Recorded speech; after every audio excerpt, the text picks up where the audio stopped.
एउटा सानो गाउँमा पुरानो दरबार थियो। गाउँका मानिसहरू भन्थे त्यो दरबारमा कहिल्यै नजानु, किनकि त्यहाँ इतिहास मात्र होइन, डर पनि जिउँदो छ। एक दिन अर्जुन नामको केटा जिज्ञासाले भरियो। उसले सोचे, हेरौँ त साँच्चै के छ त्यहाँ। रात पर्नासाथ ऊ टर्च बोकेर दरबारभित्र पस्यो। दरबारभित्र धुलो, चिरा परेको पर्खाल र चिसो हावा मात्र थियो। तर अचानक उसले हल्का आवाज सुन्यो। किन आयो?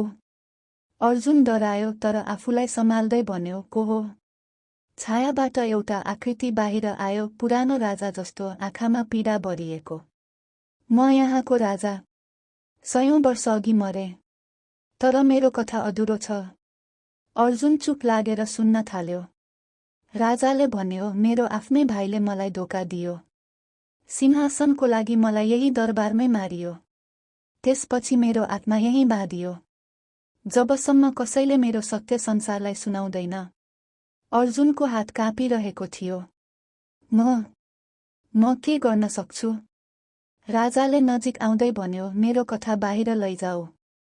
होइन भने। अचानक दरबारका ढोका आफै बन्द भए।